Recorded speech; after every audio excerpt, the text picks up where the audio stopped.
உங்க பசங்களோட யூனிஃபார்ம்ல விடாப்பிடி கரை இருக்கா? கவலைய விடுங்க, ஜஸ்ட் ஒரு சொட்டு. பெண்கள் வீட்டை மட்டும் கவனித்துக் கொள்ளாமல் எல்லா வேலைகளிலும் கில்லாடியாக இருப்பார்கள்.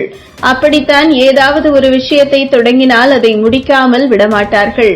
இதை ஏன் நாம் கடையில் கொண்டு போய் கொடுக்க வேண்டும், அதை நாமே செய்யலாமே என்று யோசித்து அதை முடித்துவிட்டுதான் மறுவேளை பார்ப்பார்கள். அப்படித்தான் இங்கு ஒரு பெண்ணும் சமூக வலைதளங்களில் குழந்தைகள் யூனிஃபார்மில் விடாப்பிடி கரைகளுக்கு சட்டுன்னு ஒரு தீர்வு சொல்லி இருக்காங்க. அது மட்டும் இல்ல, இன்னும் பல விஷயம் இருக்கு உள்ள. தங்கம் எப்பொழுதும் வாங்கிய மாதிரியே பளபளப்பாக இருப்பதில்லை. ஆனால் அப்படி இருந்தால் பெண்களுக்கு பிடிக்காமல் இருக்குமா?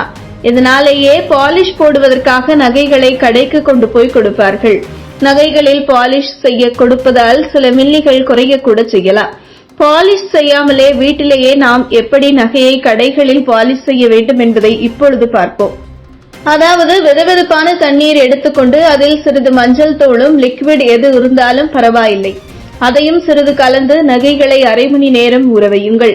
பிறகு நகைகளை எடுத்து நீங்கள் வீட்டில் தேவையில்லாமல் வைத்திருக்கும் பிரஷ்களில் லேசாக தேய்த்தால் போதும், நகை அப்படியே ஜொலிக்கும். அதேபோல் குழந்தைகள் பள்ளிக்கு தினமும் சீருடை அணிந்து செல்வது வழக்கம். இதனால் அவர்கள் பள்ளியில் இங்கு கரைகளை ஒட்டி கொண்டு வந்து விடுவார்கள். அதை எப்படி தேய்த்தாலும் சிறிதளவு போகும், ஆனால் கரை அப்படியேதான் இருக்கும். இதற்கு நீங்கள் அதிக செலவெல்லாம் பண்ண தேவையில்லை. உங்கள் வீட்டில் டெட்டால் இருக்கும் அல்லவா, அதை எடுத்து 2 சொட்டுகள் விட்டு அந்த இடத்தில் பிரஷை வைத்து தேய்த்தால் போதும், கரை மாயமாய் மறைந்துவிடும். அதே போல நெயில் பாலிஷ் வைக்கும் பழக்கம் பல பெண்களுக்கு இருக்கும். அந்த நெயில் பாலிஷில் குழந்தைகள் கையில் மாட்டிவிட்டால் அவ்வளவுதான், டைல்ஸ் எல்லாம் நெயில் பாலிஷ் தான். இந்த கரையை சாதாரணமாக எடுக்க முடியாது. அதற்கு சால்வான் என்ற பொருளைத்தான் பயன்படுத்த போகிறோம். இந்த சால்வான் 2-3 சொட்டு நெயில் பாலிஷ் வடிந்திருக்கும் இடத்தில் தடவினால் போதும். அதை அப்படியே தேய்த்து எடுத்து விடலாம், கரையும் மாயமாக மறைந்துவிடும். இப்படியே சிறு சிறு விஷயங்களை எல்லாம் நாமே வீட்டில் சிந்தித்து செயல்படுவது மிகவும் புத்திசாலித்தனமே.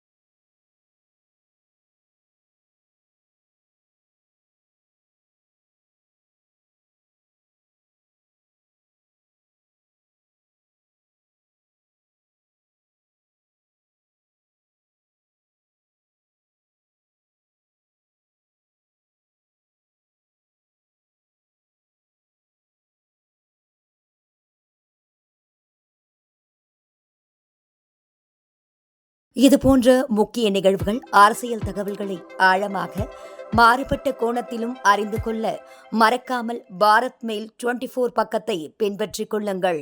உங்கள் ஒவ்வொரு ஆதரவும் இதுபோன்ற பல நிகழ்வுகளின் பின்னணியை அறிய உதவும்.